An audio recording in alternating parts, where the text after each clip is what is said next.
Bonjour tout le monde, c'est Raph. Bienvenue sur la troisième donc et dernière vidéo de ce week-end en ce qui concerne donc le récap hebdomadaire et puis les analyses. On va trouver des nouvelles zones pour la semaine prochaine. Donc là, on va s'inquiéter de ce qui s'est passé cette semaine sur le Nasdaq et puis évidemment définir de nouvelles zones. Pour la semaine prochaine, ça ne sera pas bien compliqué, hein. Le Nasdaq, il respecte bien ses zones, en tout cas ces temps-ci, donc on va trouver ça assez rapidement. Au niveau de la cotation CFD, on est à 16 016, donc il y a une petite différence de 28 points. On va commencer par ça, n'hésitez pas à mettre un petit pouce bleu, à vous abonner à ma chaîne, activer les notifications, je suis en train de faire pas mal de vidéos, j'ai pas mal de projets pour la fin de cette année et le début de l'année prochaine au niveau des vidéos. Donc si vous activez votre petite cloche, vous recevrez des notifications quand je sortirai des nouvelles vidéos. J'ai fait un petit peu d'analyse fondamentale sur la vidéo du DAX, donc je sais qu'il y a pas mal de personnes qui regardent celle du Nasdaq et pas celle du DAX. Je vous ai mis un petit chapitre sur la vidéo du DAX si ça vous intéresse, donc vous pouvez regarder uniquement l'analyse fondamentale. Ça concerne aussi bien les indices européens que les indices américains, donc je pense que ça peut être intéressant. Voilà, alors le Nasdaq cette semaine, eh ben, c'est le seul des indices qui nous a fait un plus haut historique. Alors, pourquoi le Nasdaq qui nous a fait un peu historique alors que les autres retracent et que le DAX a perdu plus de 4%?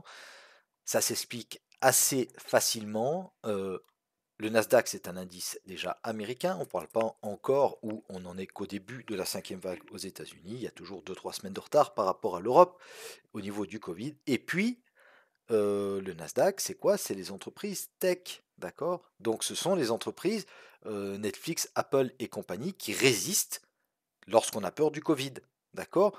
Ou même mieux, en général, elle se porte encore mieux pendant le... Voilà, là on craint un confinement, d'accord?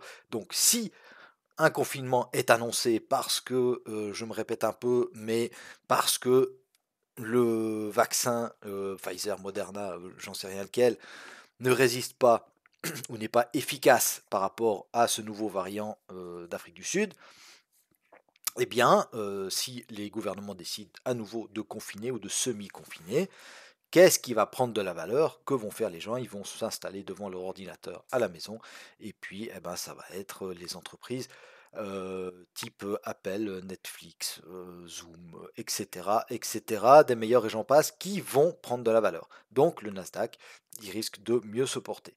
Voilà pourquoi il a mieux résisté que les autres.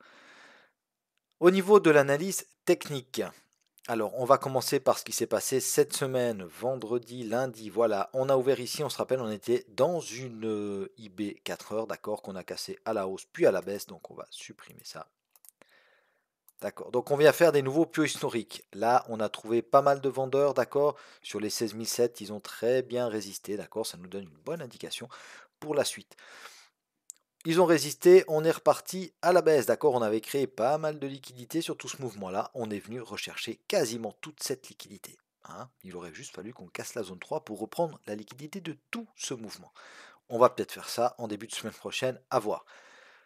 On vient s'appuyer sur notre zone 2, d'accord? On a des petites tentatives, d'accord, de réintégration, hein, sur les 16 004. À chaque fois, on voit que c'est repoussé par les vendeurs, hein. À chaque fois, d'accord, à chaque fois qu'on trouve des acheteurs sur ces petites zones-là, eh bien, on est repoussé par les vendeurs. Et puis là, on a tapé les 16 000, d'accord, donc niveau important. Donc ça sera très intéressant de voir la semaine prochaine comment vont réagir les marchés. Alors si on va regarder en mensuel, donc vous voyez, hein, on a commencé par le DAX avec une grosse bougie rouge en mensuel. Sur le dos, c'était une bougie rouge, mais qui retraçait juste la moitié du dernier mouvement. Sur le Nasdaq, oui, on a une mèche haute. Hop. Oui, on a une mèche haute, mais la bougie reste verte. D'accord? Alors, elle termine mercredi, hein, mardi soir à minuit, cette bougie du mois de novembre. Donc, vous me direz, oui, ben, elle peut être rouge. Ben, bien sûr, hein, on va voir ça la semaine prochaine. Mais en attendant, ça m'étonne qu'on retrace toute la hausse du mois d'octobre, hein, comme sur le DAX, avec cette bougie d'ici mardi soir, hein. D'accord? Donc, on reste quand même, hein, en dézoomant, on reste quand même, bah, regardez, hein, le Nasdaq, voilà, très très haussier. En mensuel sur le Nasdaq, on fait des plus hauts et des plus bas plus hauts à peu près depuis février 2009. D'accord? Donc voilà. Pas trop de questions à se poser sur le Nasdaq. Si vous êtes positionné sur le long terme, évidemment, vous ne faites pas de soucis pour un petit retracement comme ça. Hein. En hebdomadaire, alors là, on a une englobante baissière, certes, hein, mais ça reste quand même très très haussier. Hein. On a encore de la place pour venir faire un plus bas, plus haut que le précédent et un plus haut plus haut. D'accord? Donc pas de panique, c'est peut-être pas le moment d'acheter non plus. Par contre, on aura une jolie petite zone ici à surveiller. Hein. Bah, c'est la zone, ça sera, ouais, c'est un peu plus bas que notre zone 3. D'accord? On l'a certainement déjà noté. Je vais noter ça comme ça. Je vais noter comme ça, on va voir exactement ce que ça dit comme zone en journalier. Alors sans surprise, hein, on a eu une semaine baissière comme sur tous les indices, mais vous voyez, excusez-moi, qu'on a quand même des jolies tentatives de rebond. Après, il y a quand même un signal sur tous les indices, hein, c'est que sur quasiment, je crois que le Dow Jones il a rebondi un peu plus, mais sinon on termine quand même quasiment au plus bas, hein, d'accord? On clôture au plus bas, donc on n'a pas ce fameux rebond de fin de séance. Pourquoi? Parce qu'on attend des news la semaine prochaine. Hein. Tant au niveau du vaccin, tant au niveau du variant, du vaccin, du confinement, que du Black Friday, etc., etc. Donc dans l'attente, voilà, on a très peu de monde qui se sont positionnés à l'achat pour passer le week-end. Et je pense que c'est très intelligent de ne pas se positionner à l'achat quand on a eu ce genre de baisse. Hein. Il faut attendre toujours des confirmations. Ça nous fait rentrer peut-être plus tard, oui, mais beaucoup, beaucoup, beaucoup plus safe. Qu'est-ce qu'on va faire avec nos zones 4 heures? Alors, nos zones 4 heures, alors j'ai noté en jaune et puis je ne l'ai pas, hop, non, décidément, hop, c'était en hebdo, voilà, on va sur les, voilà, on va l'inscrire sur les plus petites UT, comme ça on va la voir. Ok, vous voyez que c'est une zone qui est pile entre notre zone 3 et la zone qui est juste en dessous. Alors, intéressant cette zone 3, hein, parce que, comme je vous ai dit, on a la moyenne mobile de 100 et puis on a surtout les 16 000. Alors, évidemment qu'on la conserve pour le moment, c'est une zone de support. Hein. Là, notre zone 3, on la déplace ici. Pourquoi ici? Parce que, regardez, si on prolonge ce rectangle, et qu'on dézoome, d'accord, c'est une zone qui a fait résistance, et puis on sait qu'on aime venir retester ces précédents hauts. On n'est pas encore venu les retester, hein, d'accord, ces précédents hauts. Donc autour des 15 600, donc on pourrait très bien venir se réappuyer pour repartir à la hausse. Ce serait un peu embêtant de venir jusqu'à la zone 3. Moi je préférerais un rebond ici, pourquoi? Parce qu'à ce moment-là, on ferait un plus bas que le précédent. D'accord? Donc voilà, on casserait ces précédents bas. Mais n'empêche que cette zone-là, elle serait intéressante à retester pour pourquoi pas repartir à la hausse. Si on casse la zone 3, d'accord, il nous reste ici cette zone, d'accord, de support. Alors on va remettre, c'était la zone du pivot mensuel. Alors vous voyez, hein, lui il n'est même pas venu chercher, vous voyez, le pivot mensuel du Nasdaq il est là. Hein.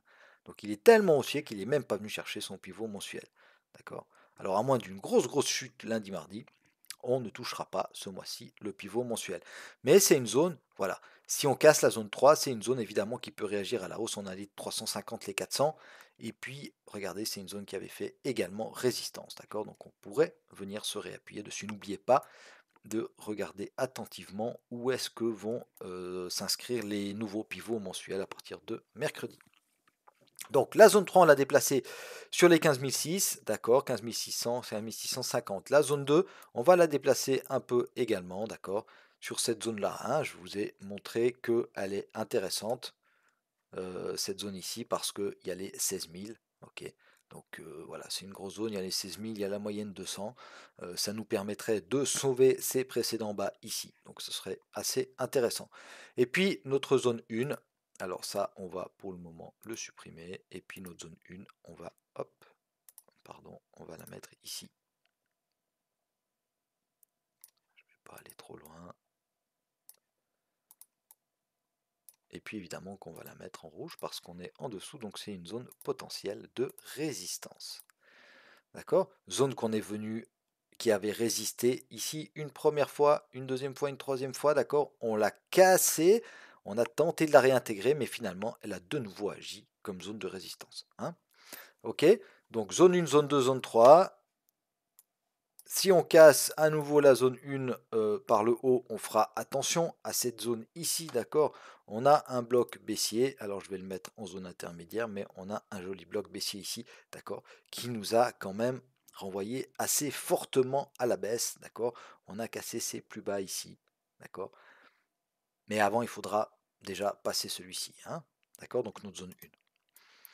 Voilà ce que je pouvais vous dire, mes amis, sur le Nasdaq. Je vous souhaite à tous et à toutes un excellent week-end. J'espère que mes vidéos vous sont toujours utiles. Et puis, ben, je vous retrouve avec grand, grand plaisir la semaine prochaine. Vous verrez qu'il y a pas mal de vidéos qui vont sortir cette semaine. Donc, soyez attentifs. N'oubliez pas d'enclencher cette petite cloche, justement, pour les notifications. Allez, je commence à bafouiller, c'est le moment d'arrêter. Un bon week-end à tous et puis tradez safe. Salut, bye bye.